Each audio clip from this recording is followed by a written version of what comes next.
మీ అందరికీ మెదక్ జిల్లా ప్రజలకు ముఖ్యంగా నేను ఇచ్చేటటువంటి మాట ఏంటంటే, తెలంగాణ జాగృతులు వచ్చిరా పోయినరా అన్నట్టు కాదు. మేము ఏ జిల్లాకు పోయినా వెళ్ళే ముందు మంచిగా మళ్ళీ అడాక్ కమిటీలు వేసుకుంటున్నాం. మా కమిటీల ద్వారా ఈ సమస్యల మీద నిరంతరం పోరాటం చేస్తాం. తప్పకుండా తెలంగాణ జాగృతి సంస్థ ఇదివరకు ఎట్లా అయితే బలంగా ఉండేనో అంతకంటే ఎక్కువ బలోపేతం చేస్తాం. ప్రతినిత్యం ప్రజల్లో ఉంటాం. ఈ రాష్ట్రంలో ఒక ప్రశ్నించే శక్తిగా, ప్రజల యొక్క వజ్రాయుధంగా తెలంగాణ జాగృతి మారుతుంది రాబోయే కాలంలో అని స్పష్టం చేస్తూ మీ అందరికీ ధన్యవాదాలు తెలియజేస్తా ఉన్నాను. Thank you. జై తెలంగాణ, జై జాగృతి.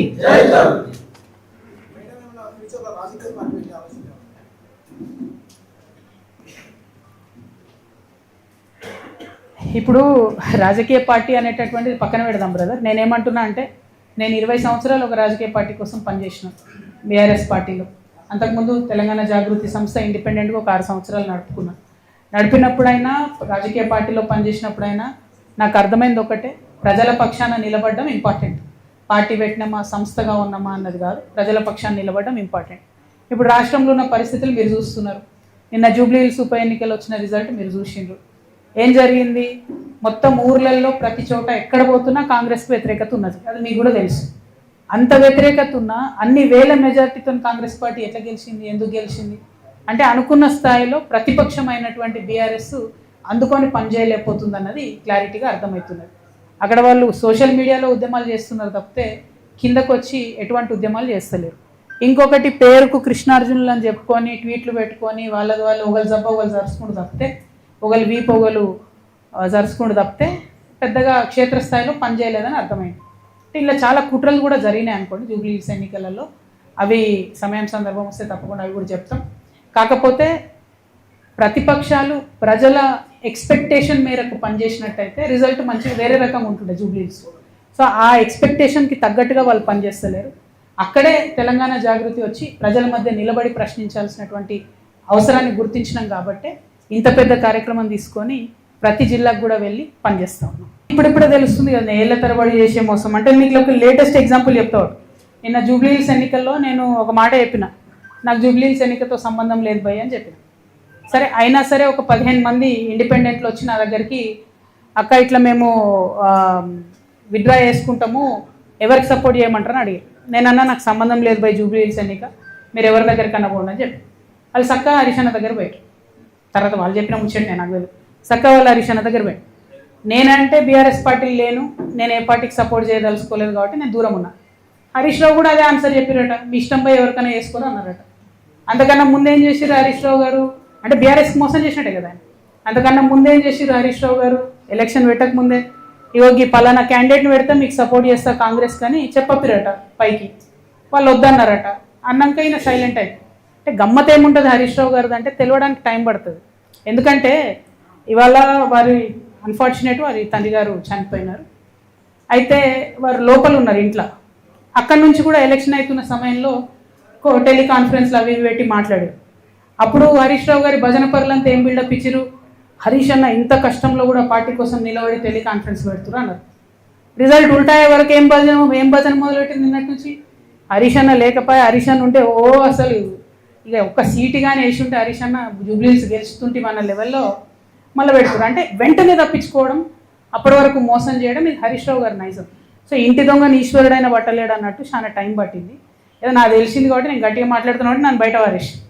బట్ అక్కడ ఉన్నవాళ్ళు వారు ఆలోచన చేసుకోవాలి. At the same time Ramanna కూడా ఒక సభ కాగానే ఏదో మేమే సార్ను మోస్తున్నట్టుగా కార్టూన్ లేపించేసుకొని, హరీష్ రావు గారు సార్ను మోసినట్టు ఒకసారి, రామన్న గారు సార్ను మోసినట్టు ఒకసారి, ఎవరమేమేమంతా సార్ కింద బచ్చగల్లం అందరం బచ్చగల్లం ఉంటే బాగుంటుంది. ఇలా నన్ను బయటకు వారేసారు కాబట్టి నేను నెత్తి మీద బతుకమ్మ ఎత్తుకున్నట్టు నెత్తి మీద తెలంగాణ సమస్యలు ఎత్తుకొని తిరుగుతున్నాయి ఇవాళ. కాబట్టి నేను బలంగా మాట్లాడుతున్నాను. బట్ ఒక పార్టీలో ఒక సిస్టంలో ఉన్నప్పుడు నాయకుడు కోరుకున్న చేయాలి. వీరేం చేస్తున్నారు? సభ సక్సెస్ చేయగానే రామన్న నెత్తి మీద సార్ పెద్ద సార్ ఫోటో పెట్టి నేనే మోసినా అని ఆయన వేసుకున్నాడు కార్టూన్. తెల్లారి ఈయనేం చేసిండు హరీష్ అన్న, వి ప్రకాష్ లాంటి వాళ్ళని కొంతమందిని పెట్టుకొని అసలు హరీష్ లేకపోతే కేసీఆరే లేడు, హరీష్ లేకపోతే తెలంగాణ ఉద్యమమే లేదు. ఏంది ఇది అవసరమా? ఇప్పుడు ఇక్కడ పద్మదేవేందర్ రెడ్డి గారు ఉన్నారండి.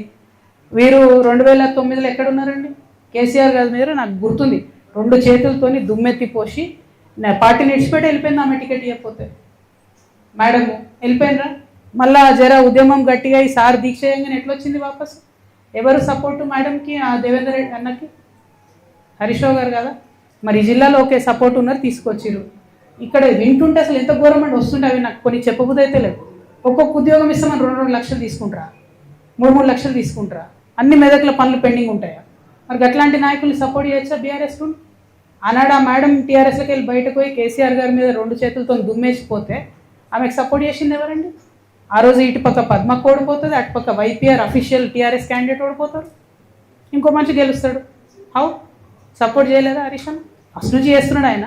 నేనేమంటున్నా అంటే ఫైట్ ఉంటే స్ట్రేట్ ఫైట్ చేయాలి. ఇప్పుడు నన్ను బయట వారేసిరు, నేను సింపుల్గా ఏం చేసిన, సరే భయ్ నన్ను బయట వేసిరు, నాకు తెలిసిన కాడికి నేను ప్రజా సమస్యల మీద ఎత్తుకొని తిరుగుతా అంటాను. అట్లా స్ట్రేట్ ఫైట్ చేయాలి. లేదు, మోసపూరితమైన ఫైట్ చేస్తారు. కాబట్టి నేను ఒకటే అంటున్నా, ఒక పక్క రామన్న సోషల్ మీడియా ట్విట్టర్ ఇడిచిపెట్టి గ్రౌండ్లోకి రావాలి, వస్తే బాగుంటుంది ప్రజలకు. ఇంకో పక్క హరీష్ అన్న మోసం చేయడం బంద్ చేసి నువ్వు కృష్ణునివా, నువ్వు అర్జునువా, ఏందో డిసైడ్ చేసుకొని ఆ పాత్ర ఏందో స్ట్రేట్ ఫార్వర్డ్ చేయాలి.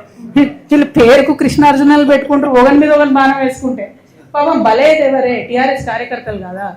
ఇప్పుడు నిన్న నిజంగా చెప్తున్నా, నేను వచ్చి మెదక్ జిల్లాలో ఉన్నా అంటే జూబ్లీహిల్స్ ఎన్నికల తర్వాత కొన్ని వేల మంది బీఆర్ఎస్ కార్యకర్తలు, కొన్ని వేల మంది నేను చెప్తున్నా, అక్క మీతో ఉంటాం, మీతో వస్తాం, వీళ్ళు నమ్ముకుంటే ఉండలేదు. నేను కూడా చెప్తున్నా, తమ్ముళ్ళు మీరు వీళ్ళిద్దరు నమ్ముకుంటే వాళ్ళు ఒకరినొకరు బాణాలు వేసుకుంటే సరిపోతుంది. పక్కోని మీద వేయరు, పక్కపాటోని మీద వేయరు, మనోళ్ళనే. అరే ఇక్కడ నిన్న నేను ఒకరింటికి పోతే పాపం ఆయన పక్కకు పిలిచి చెప్తున్నాను, అక్క ప్లీజ్ మీరు నమ్మకండి, వీళ్ళు మనకు పార్టీకి చేస్తలేరు పని అంటే. నేనే లేను కదా పోయి పార్టీలు అంటే, లేదక్క మేము మీతోనే ఉంటాం, పార్టీ కార్యకర్తలకు మాత్రం ఏమాత్రం లాభం జరగలే అని చెప్తున్నాను. ఎవరండి? ఈ జగదీష్ రెడ్డి ఎవరు చెప్పు, ఈ ప్రశాంత్ రెడ్డి ఎవరు చెప్పు, ఈ మదన్ రెడ్డి గారు ఎవరు, నిరంజన్ రెడ్డి గారు ఎవరు? ఏముండే వాళ్ళకు? ఇప్పుడు ఎట్లున్నారు వాళ్ళు? కొన్ని కార్యకర్తలు ఉన్నారు, నేనే ఉన్నా, మీరు చూసుకోండి, నా ఆస్తిపాసులు లెక్కలు తీసుకోండి. 2014 ముందు ఏది ఉంది అదే ఉంది నా దగ్గర. ఛాలెంజ్ చేసి చెప్తున్నా, 3 ఏళ్ళు ఈడీ సిబిఐ నా ఎంటబడ్డది, కీసం ఎత్తనే మన ఉన్నదా నా దగ్గర అదనంగా? నాలాంటి ఉద్యమకారులు ఇక్కడ 100 మంది ఉన్నారు, దగపడ్డ ఉద్యమకారులు, వీళ్ళకి ఏముందండి? నేనేమంటున్నా అంటే బ్రదర్, నేను చెప్పాను, నేనేమంటున్నా అంటే టీఆర్ఎస్ పార్టీ కార్యకర్తలను ముంచుడు, నాయకులు పెరుగుడు, ఇది కరెక్ట్ కాదు. పార్టీ అనేది ప్రజల పక్షాన ఉండాలి. అవకాశం ఉంటే అట్లా పనిచేస్తే బాగుంటుంది.